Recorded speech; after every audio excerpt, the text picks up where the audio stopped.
안녕하세요. 반갑습니다. 허재삼 작가입니다. 오늘 여러분들께 소개해드릴 책은 우에노 지츠코 작가님과 미나시타 기루 작가님이 공저한 비원입니다만 그게 어쨌다고요 라는 책을 소개해드릴까 합니다. 네, 머리말을 먼저 읽어보겠습니다. 너나 할 것 없이 결혼하던 시대는 끝났다. 아마도 나중에 후세 사람들은 모두 결혼하던 시대가 한시적이었고 이상했다고 할 것이다. 젊은 남녀가 결혼하지 않는다. 이것이 뭐 그렇게 잘못되었는가? 사회가 젊은 남자의 결혼에 관심을 두는 것은 젊은 남녀가 아이를 낳아줬으면 하는 바람 때문이다. 일본에서는 결혼과 출산이 밀접하게 연관되어 결혼하면 곧 아이를 낳을 것으로 기대한다. 거꾸로 결혼하지 않으면 아이를 원해도 낳지 말아야 한다고 생각한다. 일본 사회에서 남자에게 속하지 않은 여자는 아이를 낳고 기를 자유가 없는 것이나 마찬가지다. 사회가 진짜 관심 있는 것은 비혼이 아니라 저출산이다. 국가의 부가 저출산으로 인해 감소하기 때문이다. 하지만 결혼도 출산도 남녀 한 사람 한 사람의 개인적인 선택에서 비롯된다. 국가나 사회를 위해 아이를 낳는 것은 아니라는 소리다. 지금까지 역사를 보면 출산 장려책이나 억제책으로 인구 조절을 위해 다양하게 인위적 개입을 해왔지만 어지간한 경제력을 수반하지 않는 이상 효과가 없음이 증명됐다. 공권력이나 정책은 애초에 개인의 의사결정에 개입하지 말아야 한다. 결혼하지 않는 데는 그럴 만한 이유가 있다. 오히려 결혼하고 출산한 사람들에게 그 이유를 묻고 싶다. 모두 하니까 했는지, 그게 당연하다고 여겨서 했는지, 간습과 규범에 따라 결혼하고 출산한 경우를 제외하면 대체 얼마나 되는 사람들이 자발적 의지로 결혼하고 출산을 했겠는가? 반대로 간습이나 규범의 힘이 약해진다면 부부나 부모가 되려는 남녀가 줄어들 것이다. 제도나 경제적 상황이 결혼하면 이득이 되도록 작동하고 있으나 강제력이나 압력이 없어진다면 결혼과 출산을 선택하는 남녀가 줄어들 것이다. 간단히 말해 지금까지 남자는 여자 없이, 여자는 남자 없이 자립할 수 없는 사회적 구조 때문에 남녀가 결혼했고, 결혼하면 아이를 낳는다는 규범 때문에 부모가 된 것이다. 사회적 압력이 없어진다면 결혼과 출산을 스스로 선택할 사람이 과연 얼마나 될까? 사회적 압력이나 규범이 없어져서 결혼한 사람과 아이들의 수가 줄어든다 해도 그것이 개인의 자발적인 선택의 결과라면 아무런 문제가 없다. 그 선택에 맞춰 사회를 다시 설계하면 된다. 근대 이전의 사회를 봐도 모두 결혼하고 부모가 되는 시대는 예상 바뀌었다. 인구가 급증하던 시기에는 거기에 맞춰 사회를 다시 설계하며 살아남은 것이다. 인간은 사랑하지 않아도 결혼할 수 있고 사랑이 없어도 섹스하고 임신하고 출산할 수 있다. 이런 결혼과 출산은 간섭과 규범에서 오는 강제력이 없다면 줄어들 것이다. 그 결과 아이들도 줄어들 것이다. 사랑이 없는 결혼 생활을 견디며 사는 여자와 남자가 줄고 사랑이 없는 부모 밑에서 자라는 아이들이 줄어들 것이다. 차라리 그게 낫다. 비혼자나 아이가 없는 부부, 성소수자들은 결혼과 출산에 대한 압력을 받지 않고 차별과 억압을 당하지 않을 것이다. 훨씬 낫다. 나아가 결혼 제도 안에서든 밖에서든 여성이 안심하고 아이를 낳아 기를 수 있는 사회가 온다면 얼마나 좋을까. 나는 베이비붐 세대에 태어난 독신이고 함께 대담한 미나시타 기루씨는 베이비붐 세대의 자녀 세대에 해당한다. 미나시타 기루씨는 실수로 어머니가 되어 현재 육아를 하느라 악전고투한다. 부모 자식처럼 나이차가 나는 두 사회학자가 자신의 경험과 거시적 데이터를 맞춰가면서 개인과 시대의 변화를 거침없이 논했다. 이 책이 비혼 시대에 살아가기 위한 지침이 되기를 바란다. 네, 차례를 보면은 1장 지금은 비혼 시대, 2장 싱글 사회와 저출산 시대를 맞이하다, 3장 비혼 시대 가족의 초상, 부모 자식 관계의 진실은, 4장 패배자 남성, 성정한 여성문화, 5장 비혼 시대의 섹슈얼리티를 이야기하다, 6장 비혼 시대에 어떻게 살아야 할까. 네, 본문으로 들어가 보겠습니다. 본문은 두 작가가 교대로 말을 한 내용인데요. 네, 이름은 생략하고, 저자 이름은 생략하고 한번 읽어보겠습니다. 비혼이라는 낙인. 비혼에 대해 이야기하기가 쉽지만은 않은 것 같습니다. 비혼 당사자들이 미혼이나 비혼이란 말 자체를 기피하려는 경향이라서 정작 핵심이 빠졌다고 할 수 있죠. 하지만 지금이야말로 비혼을 이야기해야 할 때가 아닌가 싶습니다. 비혼에 낙인이 따르니 비혼으로 사는 당사자들은 자기 이야기를 하지 않으려고 하죠. 저는 베이비붐 시대인 1948년에 태어났는데 저희 세대에는 낙인이 지금보다 심했어요. 차별하는 말이 많았죠. 제가 20대일 때만 해도 시집 못 간 과부, 서른에 후리수대란 말이 있었어요. 시집 못 간 가부란 말이 많이 쓰였죠. 저도 불량스러운 여자들이란 책을 쓸 때 비혼 여성에 대한 차별어를 살핀 적이 있습니다. 결혼 정년기가 지나도 시집 안 간 여성에게 올드미스, 하이미스란 말도 했고요. 둘 다 이제 죽은 말이 되었어요. 요즘 사람들이 그런 말을 알까요? 하이미스는 몰라도 올드미스는 들어본 적이 있지 않을까 싶습니다. 요즘 학생들은 시집 못 간 가부란 말은 잘 모르더군요. 제가 강의할 때 이야기하니까 무슨 뜻이냐고 어리둥절해 하던데요. 하하, 재밌네요. 신혼부부가 맞이하는 첫날 밤을 두고 초야를 치른다고 하는 말도 이제는 안 쓰죠. 얼마 전에 죽은 사회민주당 대표 도이 다카코를 두고도 남편이 없어서 모를 것이라는 등 국회에서 성희롱이 난무했죠. 제가 그런 낙인을 없애려고 쓴 책이 싱글, 행복하면 그만이다입니다. 이 책이 큰 반향을 얻었으니 비혼자들이 상당히 편해지지 않았을까 싶기도 한데 비혼에 대한 낙인은 여전하죠. 요즘 20대 여성이 보수적으로 변해가는 경향이 있는데 이런 현상은 시대 분위기에 따른 것이라고 봅니다. 역사는 계속 발전하기보다 보수화와 반동을 왔다 갔다 하면서 마치 시계추와 같이 발전한다고 합니다. 시대는 지그재그로 변하며 발전하죠. 그런데 여기 거시적 데이터를 보면 의외로 변화가 그리 크지 않아요. 결혼하고 싶어하는 남녀의 비율은 변함없는데 혼인율만 떨어지고 있어요. 맞습니다. 결혼하고 싶다는 사람들이 여전히 많아요. 데이터를 보면 이상과 현실의 차이를 알 수 있습니다. 결혼 소망은 여전하지만 혼인율이 떨어졌다. 또 결혼하겠다는 사람보다 될 수 있으면 결혼하겠다는 사람이 늘었죠. 사람들이 결혼을 바라는 마음은 여전한데 혼인율은 떨어졌어요. 방금 미나타 씨가 말했듯이 역사가 시계추처럼 왔다 갔다 하는 거예요. 네, 그렇습니다. 실제 수치도 그렇고요. 말씀하신 것처럼 변화가 없습니다. 2011년 동일본 대지진 때 사회적 네트워크가 필요하다고 하도 얘기해서 한동안 네트워크 만들기가 유행했죠. 그래서 2011년에는 결혼이 늘어날 거라는 예측이 나왔는데 실제로 혼인율은 늘지 않았어요. 오히려 2011년에는 혼인 건수가 역대 최저였습니다. 그러니까 혼인율이 떨어지는 거시적인 추세를 뒤집을 만한 변화는 전혀 찾아볼 수 없는 거죠. 평생 결혼 못할 거라고 불안해하는 여대생들. 제가 대학에서 수업할 때 그렇게 이야기하면 여학생들이 울상을 짓습니다. 왜요? 가르치는 학생들이 그렇게 순진합니까? 학생들이 평생 결혼 못할 거라고 불안해합니다. 어쩌면 좋으냐고 반문하죠. 특히 여학생들이 그래요. 선배 여성처럼 결혼에 실패한 전철을 밟고 싶지 않다고 합니다. 정부와 사회에서 젊은 여성들이 수박, 겉핥기식 정보를 많이 듣는 거죠. 어떻게 보면 불행한 건데 불안해하다가 어쨌든 결혼해야 한다고 굳게 결심하죠.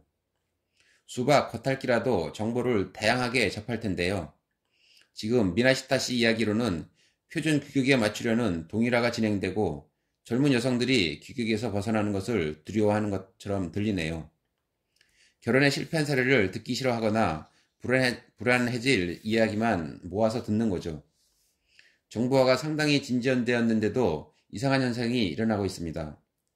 저는 결혼의 다양한 방식을 인정하자고 말해주는데 왜 그런지 모르지만 그런 이야기에는 관심이 없습니다. 요즘은 대학생 수가 많지요. 어느 정도 수준의 대학이에요? 중간 정도입니다. 여학생들이 결혼을 생활보장제라고 여기는 걸까요? 그러니까 나는 결혼 못하면 생활할 수가 없다고 생각하는 건가요? 울상이 된 여대생이 있던 학교는 괜찮은 대학입니다. 지금 우현호 선생님 말씀을 들으니 결혼하면 생활이 보장될 거라는 희망이라기보다 인정받고자 하는 욕구 때문에 결혼하고 싶어 하는 것 같다는 생각이 듭니다. 제가 수업 후에 감상을 적어달라고 하는데요. 성적이 가장 좋은 학생들, 바로 아래 여학생들이 불안해하는 것 같습니다. 커리어를 쌓겠느냐, 가정을 만들겠느냐고 물으면 가정을 만들겠다고 합니다. 입시 성적이 높은 학생들이 가는 대학에서는 여성의 가사나 육아에 친화적인 기업에 취직을 하겠다. 생활 수준을 떨어뜨리기는 싫으니까 결혼 상대를 열심히 잘 찾겠다는 답이 나옵니다. 돈 벌 자신이 있기 때문이겠죠. 울상을 짓던 여대생들은 부모의 경제력이 어떻습니까? 그럭저럭 괜찮은 편입니다. 자기가 돈 벌 능력에는 기대하지 않는 학생들인가요? 그 중에는 좋은 회사에 취업이 정해진 학생도 있습니다. 그런데도 불안해하죠. 결국 인정받고 싶다는 욕구가 문제 아닐까 하는 생각이 듭니다. 공부를 그럭저럭 하는 편이지만 경력을 제대로 쌓을 자신은 없는 층이죠. 불안을 없애려고 결혼해서 인정받고 싶어 하는 게 아닐까 싶습니다. 일본 사회가 뛰어난 커리어를 지향하지 않는 젊은 여성이 안정될 수 있도록 인정해주거나 자신감을 심어주지 않거든요. 이게 심각한 문제입니다. 왜 동거, 사실혼이 늘어나지 않는가? 섹스는 주택 문제라는 말이 정말 재미있습니다. 또 하나 일본에서 법률을 하지 않으면 비혼이라고 구분하는데요. 거시적으로 보면 대개 맞긴 합니다. 유럽이나 미국에서는 법률혼이 아니더라도 파트너십이 있잖아요. 그래서 북유럽이나 프랑스에서는 혼외 출생자, 그러니까 법률혼 밖에서 태어난 아이들이 절반이 넘습니다. 이게 북유럽이나 프랑스에서 출생률을 높인 원인이기도 하고요. 일본은 그렇지 않아요. 일본에서는 법률혼과 남녀의 동거 시작이 일치하니까요. 네, 동거 시작과 법률적인 혼인이 같은 시기에 일어나야 한다고 보는 거죠. 선진국에서는 1970년대 성혁명 이후 40년간 큰 변화가 일어났어요. 사실 선진국에서도 1970년대까지 성의식은 극히 보수적이었어요. 미국의 성의식이 얼마나 보수적이었는지 상징하는 말로 패팅이 있죠. 성기를 애무하지만 삽입하지 않는 성적 테크닉이에요. 이 말도 이제 안 쓰지만요. 결혼할 때까지 처녀로 순결을 지켜야 한다는 규범의식이 패팅 같은 특수한 말을 만들었는데 지금은 아무도 쓰지 않아 없어졌죠. 대신 혼전 선교가 당연해져 사실혼이 널리 퍼졌는데 일본에서는 그런 현상이 일어나지 않았어요. 1972년에 가미무라 가즈오가 젊은이들의 동거를 그린 만화 동거시대가 나왔어요. 당시 동거가 많이 늘어날 거라는 기대가 있었는데 그렇지 않았죠. 저는 그 원인을 몰랐다가 나중에 알게 되었어요. 동거가 늘어나지 않는 것은 부모의 인프라를 이용하는 게 가능했기 때문이에요. 부모의 인프라를 이용해야 남자와 동거하는 것보다 높은 생활 수준을 유지할 수 있으니까요. 기생충 싱글이라 불리던 사람들이 있습니다. 남자친구와 동거하기보다 부모와 함께 사는 게 훨씬 쾌적하고 안전하다는 거죠. 생활 수준이 높고 엄마라는 주부가 딸려 있으니까요. 자식들도 밥 줘, 목욕물 받아줘, 이제 잘래 하는 식으로 아저씨가 하는 생활 방식으로 사는 거죠. 거시적으로 보면 동거는 늘지 않았습니다. 맞아요. 베이비붐 주니어 세대 이후 변화 가운데 대학이 수도권 교외에 자리 잡았다는 점도 있습니다. 그래요. 주택 문제로 보면 베이비붐 세대는 집을 떠나 외지에 있는 대학에 진학한 경우가 많아요. 당시는 주택 형편이 정말 나빠서 약 1.5평 한 칸짜리 집에서 동거하기도 했으니까요. 1.5평짜리에서 동거하다니 지금 젊은이들은 상상조차 못하겠군요. 그렇다면 부모 집이 훨씬 더 쾌적한 게 확실하죠. 남자와 동거해서 생활 수준이 떨어지는 것을 선택하지 않고 부모의 인프라에 의존했죠. 그게 가장 좋은 조건이니까요. 한 가지 더 있어요. 아까 법률론과 동거의 시작이 거의 일치한다는 이야기를 했는데 저는 성행동에서 큰 변화가 있었다. 즉 결혼과 섹스의 분리가 일어났다고 봅니다. 이 대담을 시작할 때 제가 사회민주당 대표 도이 다카코가 국회에서 성희롱 발언을 들었다고 했는데요. 성이런 녀석들은 법률혼을 안 하면 섹스도 안 할 거라고 전제했죠. 결혼해야 성생활을 시작한다는 거니까 나이 든 싱글 여성이 굉장히 차별적인 성희롱을 당한 거예요. 가장 나쁜 성적 괴롭힘은 아저씨들이 음담패섭을 하는 자리에 독신 여성 한 명을 두는 거죠. 그리고 아랫도리 화자가 통하는지 테스트해요. 받아들이고 함께 웃어주면 뭐야? 벌써 섹스한 거야? 벌써 섹스를 경험했으면 내가 손대도 괜찮은 여자구만 하죠. 받아들이지 않고 놀라면 모르네? 그 나이까지 아직 처녀인가 봐? 하면서 바보 취급하고요. 어떤 답을 골라도 웃음거리가 되죠. 수처녀, 처녀란 말이 쓰던 시절은 정말이지 잔혹한 시대였어요. 그렇습니다. 이중으로 억압되었으니까요. 이제 섹스와 결혼이 따로 가는 시대가 되었기 때문에 이런 성적 괴롭힘은 완전히 효력을 잃었어요. 싱글로 지내는 것에 대한 부담이 가벼워졌죠. 제가 실금해 왔어요. 여성 의사와 변호사가 급증한 이유. 대학에 진학해서 전공을 선택할 때 성별 분리가 일어나죠. 지금 미나시타 씨가 말한 대로 돈이 되지 않는 예술이나 교양계통학과를 여학생이 선호하는 상황은 1990년대에 들어 바뀌었어요. 여성의 고학력화, 특히 유명 사립대 진학률이 급속도로 늘어난 1990년대에 여학생들은 법학과 의학을 압도적으로 많이 선택했죠. 그러고 보니 요즘은 의대생 가운데 40%가 여자입니다. 2000년대 의사 국가시험 합격자 가운데 여성이 30%에 이르렀고 사법시험에서도 여성 합격률이 30%가 넘었어요. 기술이나 자격을 획득하는 직업인 의사나 변호사는 개인 플레이를 할 수 있어서 조직에 들어가지 않아도 된다는 재밌죠. 2013년에 초등학생들에게 장래 희망을 물었더니 여학생은 1위가 의사, 2위 어린이집 교사, 3위 파티셰로 나왔습니다. 자격을 획득하는 직종이 인기죠. 이 조사에 응답한 아이들 부모가 교육열이 높은 사람들이 많은 점을 감안해야 하겠지만요. 같은 조사에서 남학생은 1위가 축구선수, 2위가 야구선수로 나왔는데 이건 예전과 똑같습니다. 야구나 축구 모두 팀플레이를 하죠. 일종의 자격이 필요한 직종이라고 할 수 있습니다.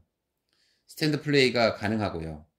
인류대학에 갈 성적이 되는 여학생들은 법학부에 진학하거나 이과계통인 경우 공대에 가더라도 제조업 직장은 힘드니까 의학부에 다시 진학합니다. 그 여학생들의 뒤에는 엄마라는 수호천사가 있어요. 부모의 인프라가 딸의 고학력을 가능하게 하는데 특히 엄마가 뒷받침하지 않으면 딸은 고학력이 될 수 없어요. 이때 엄마들은 딸이 조직의 일원이 될 선택을 하게 두지 않아요. 자기가 직장생활을 해봤으니 여자가 조직에서 어떤 취급을 받는지 똑똑히 알거든요. 이건 제가 세운 가설이지만 어느 정도 확신이 있어요. 여자는 조직에 속해봤자 좋은 일이 별로 없다. 조직에 속하지 않는 편이 투자를 회수할 수 있는 방법이라 그런 말씀이네요. 이런 점에서는 아까 논의와 마찬가지입니다. 그건 모르는 일이에요. 어쩌면 남편에게 무슨 일이 벌어질지도 모른다고 생각해서 딸에게 투자하기로 선택한 것일 수도 있으니까요. 아내의 체념으로 유지되는 부부생활. 그런 관계니까 황혼 이혼을 하는 거 아니겠습니까? 황혼 이혼율은 그렇게 늘지 않았어요. 다음 세대에서는 늘어나지 않을까요? 남자를 버리겠다고 결단하지 않으면 포기한 채 살아가겠죠. 저는 이런 상황에서도 결혼이 유지될 수 있는 것은 부부관계가 좋기 때문이 아니라고 봐요. 지당한 말씀입니다. 포기한 채로 함께 달리는 인생이라 머리가 핑핑 도네요. 저는 부부가 서로, 특히 아내가 체념하는 것을 기본으로 결혼이 유지된다고 봅니다. 제가 충격을 받은 사건이 있습니다. 저희 아이가 2살이 안 됐을 때인데요. 수유실에 가니까 거기에 한 아기와 엄마가 있었어요. 그런데 5살 된 남자에게 달려오더니 엄마 바퀴벌레 왔어요 하는 겁니다. 제가 수유실에 바퀴벌레가 나왔나 살펴보려니까 밖에서 애아버지가 오지 않겠어요? 이 가족은 아빠가 없는 곳에서는 아빠를 바퀴벌레라고 부르는 겁니다. 그렇다면 바퀴벌레와 부부 생활을 하는 거네요. 그렇게 부르고 생활해도 이혼을 하지 않습니다. 바퀴벌레와 부부 생활을 하면서 그걸 취소하지 않는 여자는 대체 어떤 사람인지 생각하게 되는군요. 생활을 보장받고 사회적인 지위가 있어서 이혼하지 않는 거겠죠. 그게 그토록 중요합니까? 네, 중요합니다. 생존이 걸린 문제니까요. 또 하나 충격적인 사건이 있습니다. 전철에서 제 앞에 앉은 중년 여성 3명이 수다를 떨었어요. 승객이 별로 없어서 이야기는 소리가 들렸죠.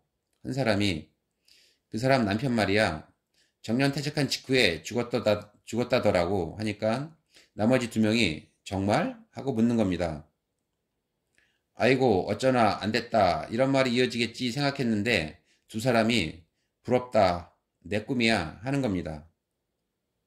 그런 걸 자승자박이라고 해요. 하루빨리 죽었으면 좋을 남자와 사는 당신은 뭐냐는 거죠. 자신을 비하하는 것과 마찬가지예요. 그렇습니다. 미국의 교육학자 수잔 할러웨이가 일본의 현명처에 관해 쓴 책에 육아를 도와주지 않는 남편 이야기가 나와요. 지금 그 표현은 틀렸어요. 육아를 도와주다니 애 아빠예요.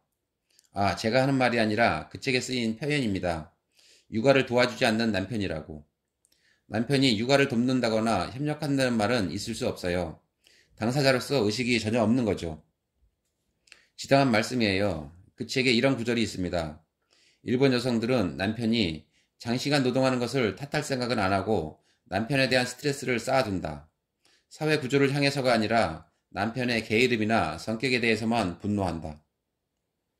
아니요, 거기서는 사회 구조를 논하기 전에 남편이 문제입니다. 사회 구조가 문제면 남편과 같이 싸우면 됩니다. 자녀를 결혼시키고 싶으면 경제적 지원을 끊고 집에서 내쫓아라. 일본에서 부부 생활을 유지할 수 있는 것은 사이가 좋기 때문이 아니에요. 관계를 포기한 부부가 부부 생활을 유지한다고 할 수 있어요. 정확히 말하면 관계를 포기한 여자와 관계에 둔감한 남자의 조합이 현재 부부 생활을 유지하는 원인이라고 할 수 있겠네요. 이 점을 고려하면 왜 결혼이 늘어나지 않는지 이유가 간단하죠.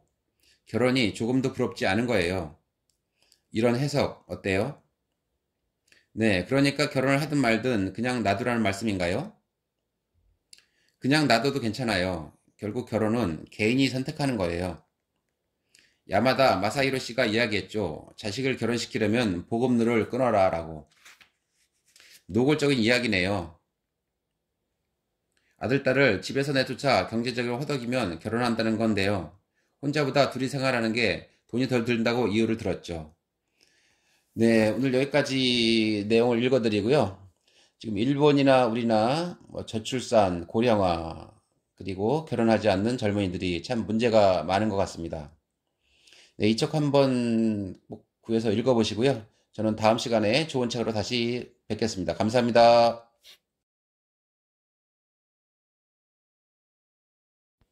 안녕하세요. 반갑습니다. 허재삼 작가입니다. 오늘 여러분들께 소개해드릴 책은 우에노 지츠코 작가님과 미나시타 기루 작가님이 공저한 비원입니다만 그게 어쨌다고요 라는 책을 소개해드릴까 합니다.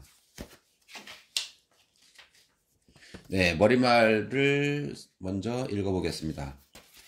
너나 할 것 없이 결혼하던 시대는 끝났다. 아마도 나중에 후세 사람들은 모두 결혼하던 시대가 한시적이었고 이상했다고 할 것이다. 젊은 남녀가 결혼하지 않는다. 이것이 뭐 그렇게 잘못되었는가? 사회가 젊은 남자의 결혼에 관심을 두는 것은 젊은 남녀가 아이를 낳아줬으면 하는 바람 때문이다. 일본에서는 결혼과 출산이 밀접하게 연관되어 결혼하면 곧 아이를 낳을 것으로 기대한다. 거꾸로 결혼하지 않으면 아이를 원해도 낳지 말아야 한다고 생각한다. 일본 사회에서 남자에게 속하지 않은 여자는 아이를 낳고 기를 자유가 없는 것이나 마찬가지다. 사회가 진짜 관심 있는 것은 비혼이 아니라 저출산이다. 국가의 부가 저출산으로 인해 감소하기 때문이다. 하지만 결혼도 출산도 남녀 한 사람 한 사람의 개인적인 선택에서 비롯된다. 국가나 사회를 위해 아이를 낳는 것은 아니라는 소리다. 지금까지 역사를 보면 출산 장려책이나 억제책으로 인구 조절을 위해 다양하게 인위적 개입을 해왔지만 어지간한 경제력을 수반하지 않는 이상 효과가 없음이 증명됐다. 공권력이나 정책은 애초에 개인의 의사결정에 개입하지 말아야 한다. 결혼하지 않는 데는 그럴 만한 이유가 있다. 오히려 결혼하고 출산한 사람들에게 그 이유를 묻고 싶다. 모두 하니까 했는지, 그게 당연하다고 여겨서 했는지, 간습과 규범에 따라 결혼하고 출산한 경우를 제외하면 대체 얼마나 되는 사람들이 자발적 의지로 결혼하고 출산을 했겠는가? 반대로 간습이나 규범의 힘이 약해진다면 부부나 부모가 되려는 남녀가 줄어들 것이다. 제도나 경제적 상황이 결혼하면 이득이 되도록 작동하고 있으나 강제력이나 압력이 없어진다면 결혼과 출산을 선택하는 남녀가 줄어들 것이다. 간단히 말해 지금까지 남자는 여자 없이, 여자는 남자 없이 자립할 수 없는 사회적 구조 때문에 남녀가 결혼했고, 결혼하면 아이를 낳는다는 규범 때문에 부모가 된 것이다. 사회적 압력이 없어진다면 결혼과 출산을 스스로 선택할 사람이 과연 얼마나 될까? 사회적 압력이나 규범이 없어져서 결혼한 사람과 아이들의 수가 줄어든다 해도 그것이 개인의 자발적인 선택의 결과라면 아무런 문제가 없다. 그 선택에 맞춰 사회를 다시 설계하면 된다. 근대 이전의 사회를 봐도 모두 결혼하고 부모가 되는 시대는 예상 바뀌었다. 인구가 급증하던 시기에는 거기에 맞춰 사회를 다시 설계하며 살아남은 것이다. 인간은 사랑하지 않아도 결혼할 수 있고 사랑이 없어도 섹스하고 임신하고 출산할 수 있다. 이런 결혼과 출산은 간섭과 규범에서 오는 강제력이 없다면 줄어들 것이다. 그 결과 아이들도 줄어들 것이다. 사랑이 없는 결혼 생활을 견디며 사는 여자와 남자가 줄고 사랑이 없는 부모 밑에서 자라는 아이들이 줄어들 것이다. 차라리 그게 낫다. 비혼자나 아이가 없는 부부, 성소수자들은 결혼과 출산에 대한 압력을 받지 않고 차별과 억압을 당하지 않을 것이다. 훨씬 낫다. 나아가 결혼 제도 안에서든 밖에서든 여성이 안심하고 아이를 낳아 기를 수 있는 사회가 온다면 얼마나 좋을까. 나는 베이비붐 세대에 태어난 독신이고 함께 대담한 미나시타 기루시는 베이비붐 세대의 자녀 세대에 해당한다. 미나시타 기루시는 실수로 어머니가 되어 현재 육아를 하느라 악전고투한다. 부모 자식처럼 나이차가 나는 두 사회학자가 자신의 경험과 거시적 데이터를 맞춰가면서 개인과 시대의 변화를 거침없이 논했다. 이 책이 비혼 시대에 살아가기 위한 지침이 되기를 바란다. 네, 차례를 보면은 1장 지금은 비혼 시대, 2장 싱글 사회와 저출산 시대를 맞이하다, 3장 비혼 시대 가족의 초상, 부모 자식 관계의 진실은, 4장 패배자 남성, 성정한 여성문화, 5장 비혼 시대의 섹슈얼리티를 이야기하다, 6장 비혼 시대에 어떻게 살아야 할까? 네, 본문으로 들어가 보겠습니다. 본문은 두 작가가 교대로 말을 한 내용인데요. 네, 이름은 생략하고, 저자 이름은 생략하고 한번 읽어보겠습니다. 비혼이라는 낙인. 비혼에 대해 이야기하기가 쉽지만은 않은 것 같습니다. 비혼 당사자들이 미혼이나 비혼이란 말 자체를 기피하려는 경향이라서 정작 핵심이 빠졌다고 할 수 있죠. 하지만 지금이야말로 비혼을 이야기해야 할 때가 아닌가 싶습니다. 비혼에 낙인이 따르니 비혼으로 사는 당사자들은 자기 이야기를 하지 않으려고 하죠. 저는 베이비붐 시대인 1948년에 태어났는데 저희 세대에는 낙인이 지금보다 심했어요. 차별하는 말이 많았죠. 제가 20대일 때만 해도 시집 못 간 과부, 30에 후리수대란 말이 있었어요. 시집 못 간 가부란 말이 많이 쓰였죠. 저도 불량스러운 여자들이란 책을 쓸 때 비혼 여성에 대한 차별어를 살핀 적이 있습니다. 결혼 정년기가 지나도 시집 안 간 여성에게 올드미스, 하이미스란 말도 했고요. 둘 다 이제 죽은 말이 되었어요. 요즘 사람들이 그런 말을 알까요? 하이미스는 몰라도 올드미스는 들어본 적이 있지 않을까 싶습니다. 요즘 학생들은 시집 못 간 가부란 말은 잘 모르더군요. 제가 강의할 때 이야기하니까 무슨 뜻이냐고 어리둥절해 하던데요. 하하, 재밌네요. 신혼부부가 맞이하는 첫날 밤을 두고 초야를 치른다고 하는 말도 이제는 안 쓰죠. 얼마 전에 죽은 사회민주당 대표 도이 타카코를 두고도 남편이 없어서 모를 것이라는 등 국회에서 성희롱이 난무했죠. 제가 그런 낙인을 없애려고 쓴 책이 싱글, 행복하면 그만이다입니다. 이 책이 큰 반향을 얻었으니 비혼자들이 상당히 편해지지 않았을까 싶기도 한데 비혼에 대한 낙인은 여전하죠.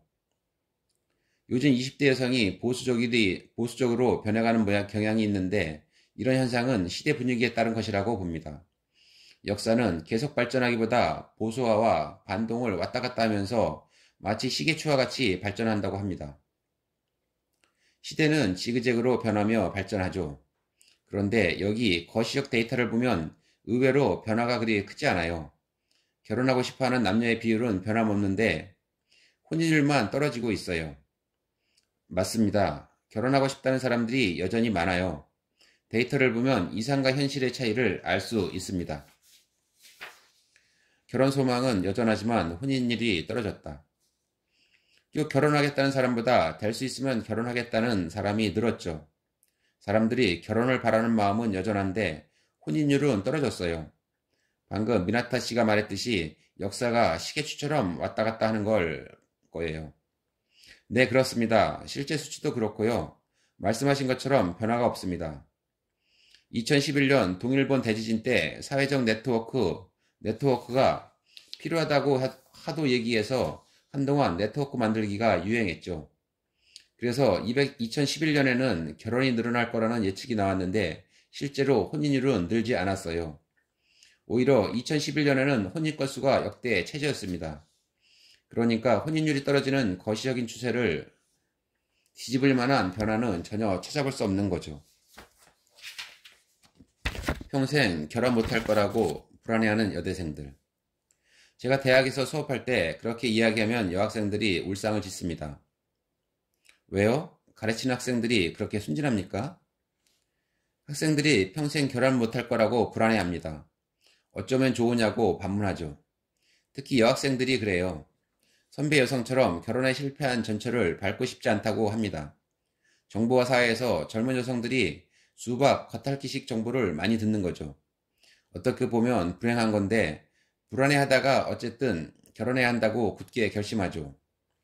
수박, 겉핥기라도 정보를 다양하게 접할 텐데요. 지금 미나시타 씨 이야기로는 표준 규격에 맞추려는 동일화가 진행되고 젊은 여성들이 규격에서 벗어나는 것을 두려워하는 것처럼 들리네요. 결혼에 실패한 사례를 듣기 싫어하거나 불안해질 이야기만 모아서 듣는 거죠. 정보화가 상당히 진전되었는데도 이상한 현상이 일어나고 있습니다. 저는 결혼의 다양한 방식을 인정하자고 말해주는데 왜 그런지 모르지만 그런 이야기에는 관심이 없습니다. 요즘은 대학생 수가 많지요. 어느 정도 수준의 대학이에요? 중간 정도입니다. 여학생들이 결혼을 생활보장제라고 여기는 걸까요? 그러니까 나는 결혼 못하면 생활할 수가 없다고 생각하는 건가요? 울상이 된 여대생이 있던 학교는 괜찮은 대학입니다. 지금 우현호 선생님 말씀을 들으니 결혼하면 생활이 보장될 거라는 희망이라기보다 인정받고자 하는 욕구 때문에 결혼하고 싶어하는 것 같다는 생각이 듭니다. 제가 수업 후에 감상을 적어달라고 하는데요. 성적이 가장 좋은 학생들 바로 아래 여학생들이 불안해하는 것 같습니다. 커리어를 쌓겠느냐, 가정을 만들겠느냐고 물으면 가정을 만들겠다고 합니다. 입시 성적이 높은 학생들이 가는 대학에서는 여성의 가사나 육아에 친화적인 기업에 취직을 하겠다. 생활 수준을 떨어뜨리기는 싫으니까 결혼 상대를 열심히 잘 찾겠다는 답이 나옵니다. 돈 벌 자신이 있기 때문이겠죠. 울상을 짓던 여대생들은 부모의 경제력이 어떻습니까? 그럭저럭 괜찮은 편입니다. 자기가 돈 벌 능력에는 기대하지 않는 학생들인가요? 그 중에는 좋은 회사에 취업이 정해진 학생도 있습니다. 그런데도 불안해하죠. 결국 인정받고 싶다는 욕구가 문제 아닐까 하는 생각이 듭니다. 공부를 그럭저럭 하는 편이지만 경력을 제대로 쌓을 자신은 없는 층이죠. 불안을 없애려고 결혼해서 인정받고 싶어 하는 게 아닐까 싶습니다. 일본 사회가 뛰어난 커리어를 지향하지 않는 젊은 여성이 안정될 수 있도록 인정해주거나 자신감을 심어주지 않거든요. 이게 심각한 문제입니다. 왜 동거, 사실혼이 늘어나지 않는가? 섹스는 주택 문제라는 말이 정말 재미있습니다. 또 하나, 일본에서 법률을 하지 않으면 비혼이라고 구분하는데요. 거시적으로 보면 대개 맞긴 합니다. 유럽이나 미국에서는 법률혼이 아니더라도 파트너십이 있잖아요. 그래서 북유럽이나 프랑스에서는 혼외 출생자, 그러니까 법률혼 밖에서 태어난 아이들이 절반이 넘습니다. 이게 북유럽이나 프랑스에서 출생률을 높인 원인이기도 하고요. 일본은 그렇지 않아요. 일본에서는 법률혼과 남녀의 동거 시작이 일치하니까요. 네, 동거 시작과 법률적인 혼인이 같은 시기에 일어나야 한다고 보는 거죠.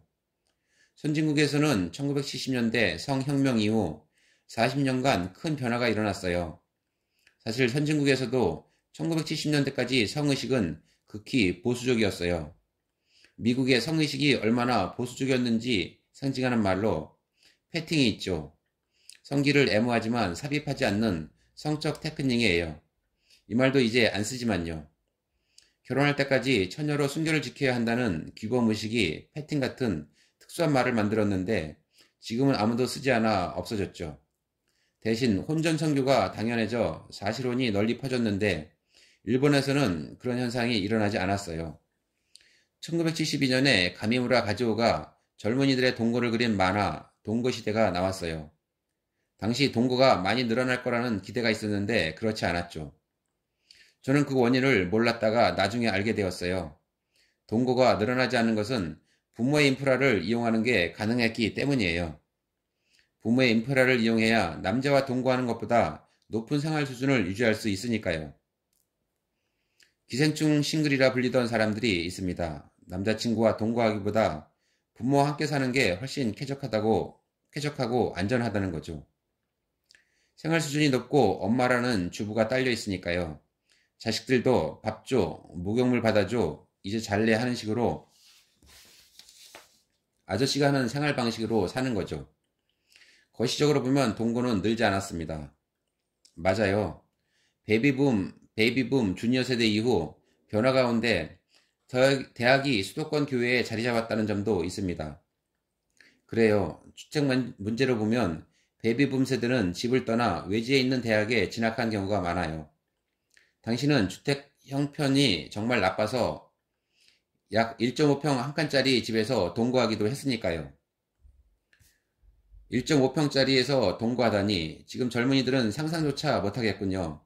그렇다면 부모 집이 훨씬 더 쾌적한 게 확실하죠. 남자와 동거해서 생활 수준이 떨어지는 것을 선택하지 않고 부모의 인프라에 의존했죠. 그게 가장 좋은 조건이니까요. 한 가지 더 있어요.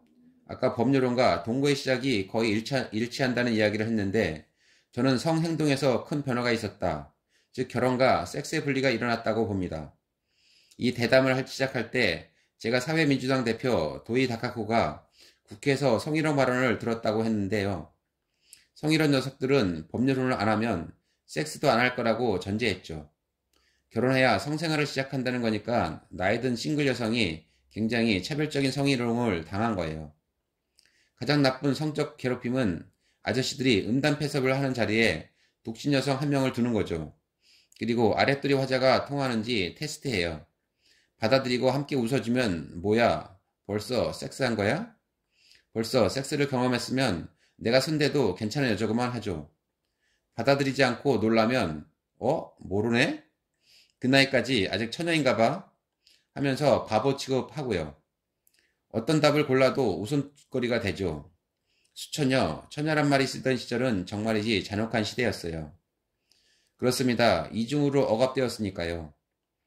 이제 섹스와 결혼이 따로 가는 시대가 되었기 때문에 이런 성적 괴롭힘은 완전히 효력을 잃었어요. 싱글로 지내는 것에 대한 부담이 가벼워졌죠. 제가 실금해 왔어요. 여성 의사와 변호사가 급증한 이유. 대학에 진학해서 전공을 선택할 때 성별 분리가 일어나죠. 지금 미나시타 씨가 말한 대로 돈이 되지 않는 예술이나 교양계통학과를 여학생이 선호하는 상황은 1990년대에 들어 바뀌었어요. 여성의 고학력화, 특히 유명 사립대 진학률이 급속도로 늘어난 1990년대에 여학생들은 법학과 의학을 압도적으로 많이 선택했죠. 그러고 보니 요즘은 의대생 가운데 40%가 여자입니다. 2000년대 의사 국가시험 합격자 가운데 여성이 30%에 이르렀고 사법시험에서도 여성 합격률이 30%가 넘었어요. 기술이나 자격을 획득하는 직업인 의사나 변호사는 개인 플레이를 할 수 있어서 조직에 들어가지 않아도 된다는 점이 재밌죠. 2013년에 초등학생들에게 장래 희망을 물었더니 여학생은 1위가 의사, 2위 어린이집 교사, 3위 파티셰로 나왔습니다. 자격을 획득하는 직종이 인기죠. 이 조사에 응답한 아이들 부모가 교육열이 높은 사람들이 많은 점을 감안해야 하겠지만요. 같은 조사에서 남학생은 1위가 축구선수, 2위가 야구선수로 나왔는데 이건 예전과 똑같습니다. 야구나 축구 모두 팀플레이를 하죠. 일종의 자격이 필요한 직종이라고 할 수 있습니다. 스탠드 플레이가 가능하고요. 인류대학에 갈 성적이 되는 여학생들은 법학부에 진학하거나 이과 계통인 경우 공대에 가더라도 제조업 직장은 힘드니까 의학부에 다시 진학합니다. 그 여학생들의 뒤에는 엄마라는 수호천사가 있어요. 부모의 인프라가 딸의 고학력을 가능하게 하는데 특히 엄마가 뒷받침하지 않으면 딸은 고학력이 될 수 없어요. 이때 엄마들은 딸이 조직의 일원이 될 선택을 하게 두지 않아요. 자기가 직장 생활을 해봤으니 여자가 조직에서 어떤 취급을 받는지 똑똑히 알거든요. 이건 제가 세운 가설이지만 어느 정도 확신이 있어요. 여자는 조직에 속해봤자 좋은 일이 별로 없다. 조직에 속하지 않는 편이 투자를 회수할 수 있는 방법이라 그런 말씀이네요. 이런 점에서는 아까 논의와 마찬가지입니다. 그건 모르는 일이에요. 어쩌면 남편에게 무슨 일이 벌어질지도 모른다고 생각해서 딸에게 투자하기로 선택한 것일 수도 있으니까요.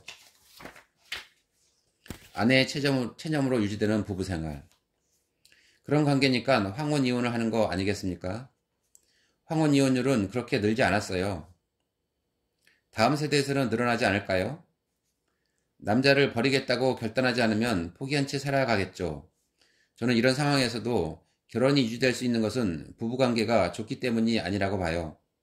지당한 말씀입니다. 포기한 채로 함께 달리는 인생이라 머리가 핑핑 도네요. 저는 부부가 서로, 특히 아내가 체념하는 것을 기본으로 결혼이 유지된다고 봅니다. 제가 충격을 받은 사건이 있습니다. 저희 아이가 2살이 안 됐을 때인데요. 수유실에 가니까 거기에 한 아기와 엄마가 있었어요. 그런데 5살 된 남자에게 달려오더니 엄마 바퀴벌레 왔어요 하는 겁니다. 제가 수유실에 바퀴벌레가 나왔나 살펴보려니까 밖에서 애아버지가 오지 않겠어요? 이 가족은 아빠가 없는 곳에서는 아빠를 바퀴벌레라고 부르는 겁니다. 그렇다면 바퀴벌레와 부부 생활을 하는 거네요. 그렇게 부르고 생활해도 이혼을 하지 않습니다. 바퀴벌레와 부부 생활을 하면서 그걸 취소하지 않는 여자는 대체 어떤 사람인지 생각하게 되는군요. 생활을 보장받고 사회적인 지위가 있어서 이혼하지 않는 거겠죠. 그게 그토록 중요합니까? 네, 중요합니다. 생존이 걸린 문제니까요. 또 하나 충격적인 사건이 있습니다. 전철에서 제 앞에 앉은 중년 여성 3명이 수다를 떨었어요. 승객이 별로 없어서 이야기는 소리가 들렸죠. 한 사람이 그 사람 남편 말이야. 정년 퇴직한 직후에 죽었다더라고 하니까 나머지 2명이 정말? 하고 묻는 겁니다. 아이고 어쩌나 안 됐다 이런 말이 이어지겠지 생각했는데 2사람이 부럽다 내 꿈이야 하는 겁니다. 그런 걸 자승자박이라고 해요. 하루빨리 죽었으면 좋을 남자와 사는 당신은 뭐냐는 거죠. 자신을 비하하는 것과 마찬가지예요. 그렇습니다. 미국의 교육학자 수잔 할러웨이가 일본의 현명처에 관해 쓴 책에 육아를 도와주지 않는 남편 이야기가 나와요. 지금 그 표현은 틀렸어요. 육아를 도와주다니 애 아빠예요. 아, 제가 하는 말이 아니라 그 책에 쓰인 표현입니다. 육아를 도와주지 않는 남편이라고. 남편이 육아를 돕는다거나 협력한다는 말은 있을 수 없어요. 당사자로서 의식이 전혀 없는 거죠. 지당한 말씀이에요. 그 책에 이런 구절이 있습니다. 일본 여성들은 남편이 장시간 노동하는 것을 탓할 생각은 안 하고 남편에 대한 스트레스를 쌓아둔다. 사회 구조를 향해서가 아니라 남편의 게으름이나 성격에 대해서만 분노한다. 아니요, 거기서는 사회 구조를 논하기 전에 남편이 문제입니다. 사회 구조가 문제면 남편과 같이 싸우면 됩니다. 자녀를 결혼시키고 싶으면 경제적 지원을 끊고 집에서 내쫓아라. 일본에서 부부 생활을 유지할 수 있는 것은 사이가 좋기 때문이 아니에요. 관계를 포기한 부부가 부부 생활을 유지한다고 할 수 있어요. 정확히 말하면 관계를 포기한 여자와 관계에 둔감한 남자의 조합이 현재 부부 생활을 유지하는 원인이라고 할 수 있겠네요. 이 점을 고려하면 왜 결혼이 늘어나지 않는지 이유가 간단하죠. 결혼이 조금도 부럽지 않은 거예요. 이런 해석 어때요? 네, 그러니까 결혼을 하든 말든 그냥 놔두라는 말씀인가요? 그냥 놔둬도 괜찮아요. 결국 결혼은 개인이 선택하는 거예요. 야마다 마사히로 씨가 이야기했죠. 자식을 결혼시키려면 보급률을 끊어라 라고. 노골적인 이야기네요. 아들, 딸을 집에서 내쫓아 경제적으로 허덕이면 결혼한다는 건데요. 혼자보다 둘이 생활하는 게 돈이 덜 든다고 이유를 들었죠. 네, 오늘 여기까지 내용을 읽어드리고요. 지금 일본이나 우리나 뭐 저출산, 고령화, 그리고 결혼하지 않는 젊은이들이 참 문제가 많은 것 같습니다. 네, 이 책 한번 꼭 구해서 읽어보시고요. 저는 다음 시간에 좋은 책으로 다시 뵙겠습니다. 감사합니다.